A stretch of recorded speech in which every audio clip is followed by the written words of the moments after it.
শীতের ফসল লাগানো আমাদের বাড়ি প্রস্তুতি শুরু হয়ে গেছে। আর বাবা সকাল সকাল দুটো দাদাকে ঠিক করেছে আমাদের এখানটা পরিষ্কার করার জন্য আর কুপিয়ে কুপিয়ে মাটি তোলার জন্য। এই দেখুন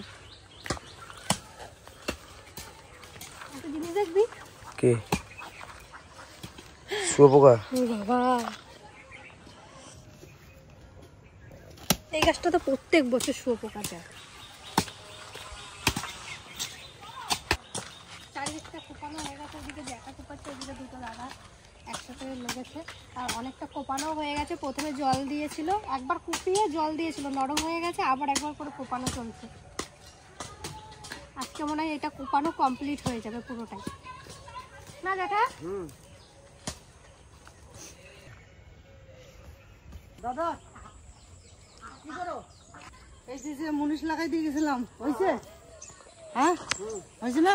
হ্যাঁ ভালো আছে। এবারে এখানে কি দিলা? পালন শাক কোনটু? একটু দিচ্ছি। আরে আরেকটু দিতে হতো দাদা। না না হ্যাঁ ঠিক আছে। আর এই অব্দি দিতে হতো। এই যে ঠিক নাই না? ওইটুকু হয়েছে? হ্যাঁ ঠিক আছে। উপর দিয়ে গোবর সার দিচ্ছি নাই, গোবর সার দিয়ে কোপ দিচ্ছি তো। বেশ ঠিক আছে, যা হয়েছে হয়েছে। চলো আর আছে মোটে 4 দিন আছে পুজো। হ্যাঁ ওই কলাকান্দি দুটো পাড়িয়া জাগ দিতে হবে, পুজোতে কলা লাগবে। হ্যাঁ চলো মতো কান্দি দুটো পাড়ি আসো। এসো আছে না হয়েছে কান নেই।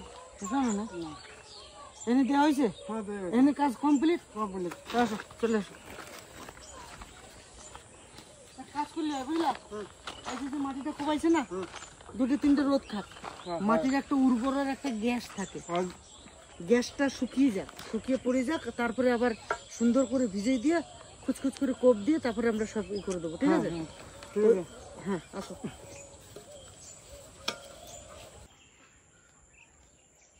মাল আছে দোকানে? মাল নাই তো? চল আয় আয় তাড়াতাড়ি দাদা। হ্যাঁ আসো আসো।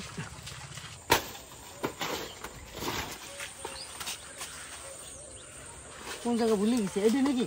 না দাদা ওদিকে আগে কলে পাই কে বইছে পাইছে এখান থেকে কলে ওইদিকে।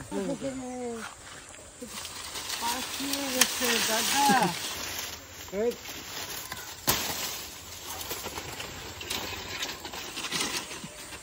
পেকে গেছে তো পুরো। কি গাইছে? আর একটা কই? এটা তো আবার বড় কান্দি। ওটারও বাঁশ খেলা লাগবে।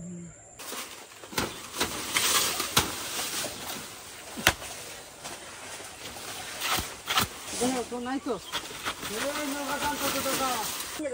ওই গ্যাসটা থেকে আমি দেখ না, আমি কায়দা করে ওই সাইডে পড়বে। বাস উঠে দে পঙ্কজ।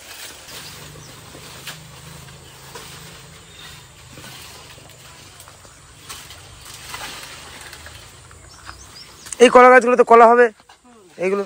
হ্যাঁ রেখে দিলেই হবে। এত রাস্তাটা হাঁটা চলা যায় না বলে ধারের টাকাটি দিচ্ছি। এই ধারের টাকা কেন রাখতেছি না? এই রাস্তা দাদা চাকুতে ধার করে না কিছু না, কি আমরা কাজ করতে জানি কিনা? আমার ধার করে আমার কোনো জিনিস আমার ভালো লাগে না।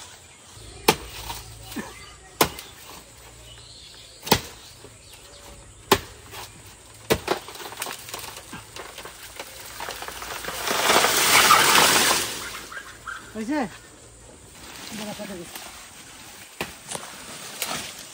পাঁচে সেইটা রং হয়ে গেছে। রং হয়ে গেছে এটা। হ্যাঁ রং হয়ে গেছে। হ্যাঁ কি রকম? দেখো না। আমার গায়ে কষ্ট লাগে না। না না কলার কষ্ট লাগবে না। এ কার্পেট দেওয়া যাবে না, চাকরির ভিতরে পাকি যাবে। না না হ্যাঁ হাত বসে গেছে বসে গেছে। বুঝছি। লাগবে না লাগবে না। দাদা হ্যাঁ আছে কোন সামনে সামনে তো আছে। সামনে ওই জায়গাটা আছে। এডি কাটবি? কাকা টাকা না কাটা। কাজ করলা? এই কলাই না ওটা এখনো কাজ ইয়ে হয়নি। দেখো তো বাজে বসে দিবে।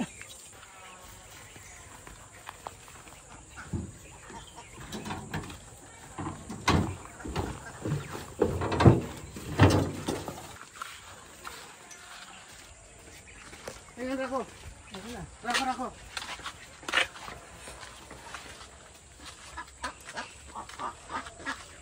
আমি বলতেছিলাম কি দাদা, এই যে পুকুরে যে চিতল মাছ এখন তো আর দেখি না। না আগে যেরকম উঠে এরকম এরম এরম পাল্টি খেত। আর সত্যি তো আগুন কিন্তু আর দেখতেছি মাছ আর দেখতেছি না কি হয়েছে এগুলো? কে জিনিস নিয়ে কি হয়েছে মাছ কি চুরি আসছে? কে জানি কি করে করবো দাদা হ্যাঁ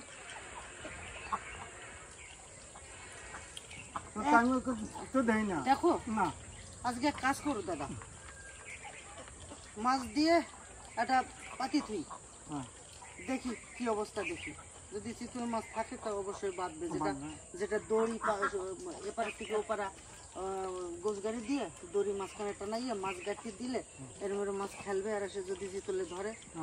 আমি তাই কদিন ধরে ফলো করছি যে আগে যে চিতল উঠে এইভাবে নামতো, উঠে এইভাবে নামতো, সেগুলো তো এখন আর দেখি না আমি দেখি না। পুরো মাছ কি চুরি হয়ে যাচ্ছে না কি হচ্ছে, না টগি ফেলছে রাতে, বুঝতে পারছি না। ঠিক আছে, আজকে দেখি ওটা পাতি, তারপরে দেখি কি করা যায়। আমি দড়ি বার করি, আর বসে টসি ঘরে রয়েছে, ওটা সব নিয়ে আসা, মাছ টাছ সব ঘরে রয়েছে, ওটা রাখিয়ে দিয়ে নিয়ে চলে আসো, ঠিক আছে?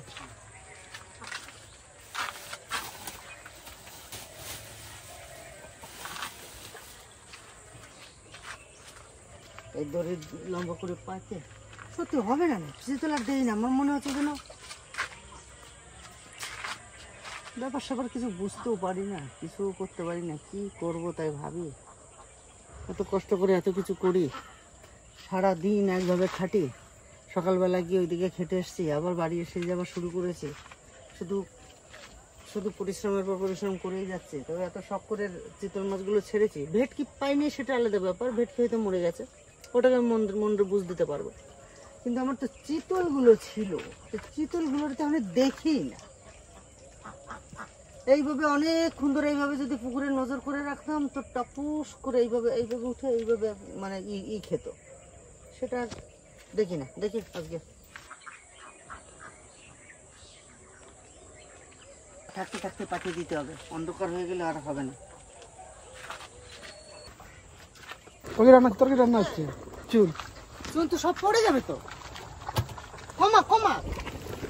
এর মধ্যে ডিম দিয়ে দিলে ডিম সিদ্ধ হয়ে যাবে। এত জল দিয়েছে দাদা, দাদা আরে জল বেশি হয়ে গেছে, সব পড়ে যাচ্ছে। বাজু কই বালতি কই বালতি?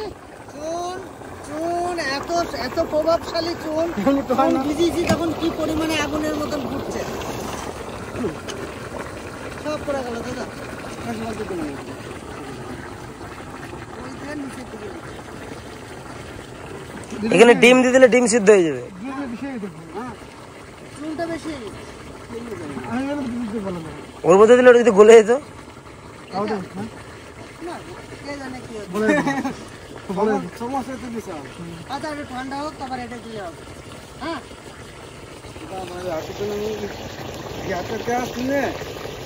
হ্যাঁ জানো না? না আমি জানি না হ্যাঁ এইটা মনে হয় দেখাতে ঠান্ডা এটা জল তো শুকিয়ে গেল, এবার এটা তো দিতে হবে। দাদা কি করে দিয়েছে? কোদাল আনবা নাকি? কোদাল কোদাল তো এমনিতে আছে কোদাল দিয়ে কুপাইয়ে উঠাও। কোদালটা নিয়ে আসো তাহলে। না না দিই না দাদা এটার ভিতর ভালো কাটে কাটে বেশি হয়ে গেছে, বুঝলা?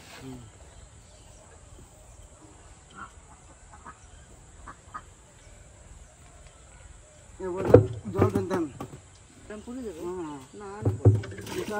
জাগুন যে সব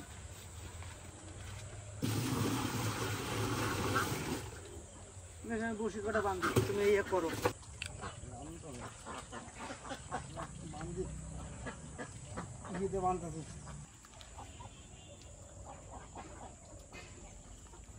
না চিতল সব খাইবা লাগছে আমার।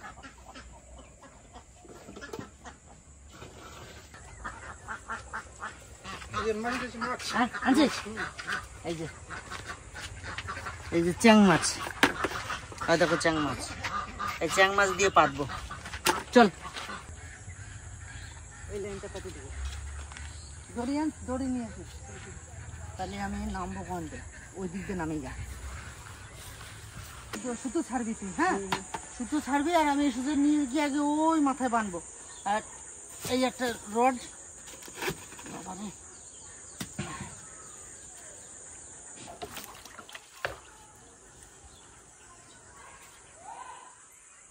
এরকম সুযোগ দেবে, এই সুযোগ দিই না, হুম মাঝখানে মাঝখানে দেবো না, এই সাইডে সাইডে দেবো, দাও কেননা মাঝখানে নামা যাবে না, জল বেশি তো। হুম দে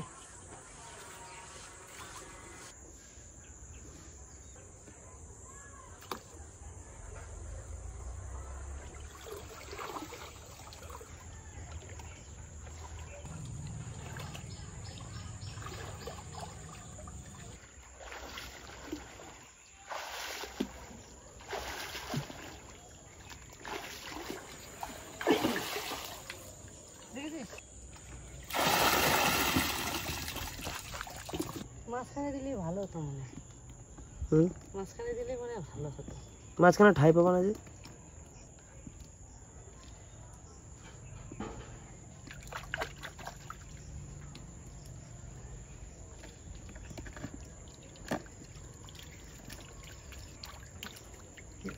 খেলবে তো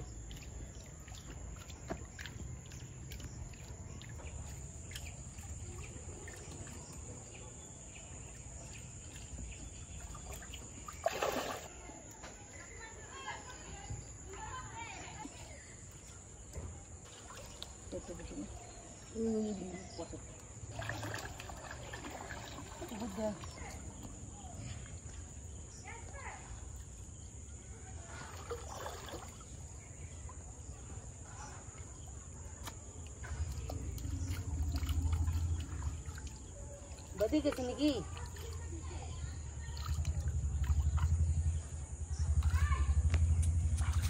চলে আসো, আজ বেশি হাঁটা যাবে না। কি মাছ? তেলাপিয়া কিছু করতে হতো। আচ্ছা, একটা কিছু লাঠি লুটি দেওয়া যাবে?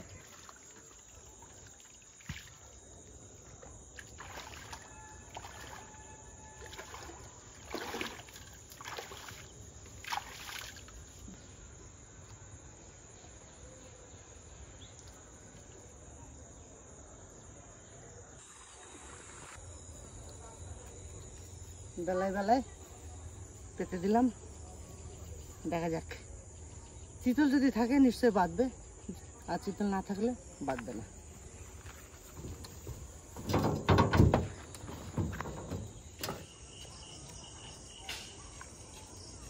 পেতে তো রেখে এসেছি, জানি না কি হয়েছে। আমি এবার বাড়ি ছিলাম না, একটা কালী পুজোর একটা মিটিং ছিল, সেই মিটিংয়ে গেছিলাম, দেখে আসি কি হয়েছে।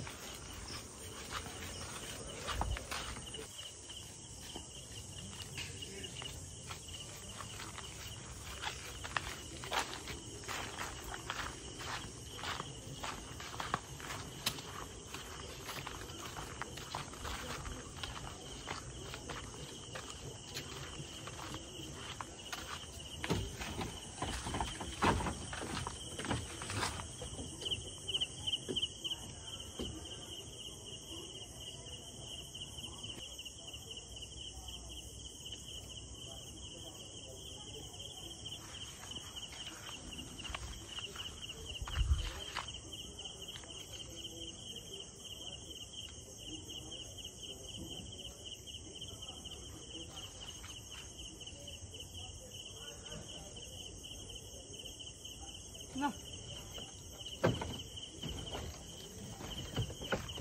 একটাও হয় মানে আমার পুকুরের চিতল নেই। আমি থাকি ওইখানে, এখানে এই যে অন্ধকার পড়ে থাকে, চারি সাইডে গ্রাম, এখানে পুকুর, ভাবতে পারছি না কি হয়েছে। আগে চিতল কত দেখা যেত, এখন একটাও, আজকে তো 2 ঘন্টা পুকুরে রয়েছে, একটাও দেখতে পেলাম না। জানি না কি হয়েছে, ঈশ্বর জানেন। যদি কেউ খেয়ে থাকে তো ভালো করেছে, আর যদি পুকুরে থেকে থাকে তাহলে আমার ভালো হয়েছে।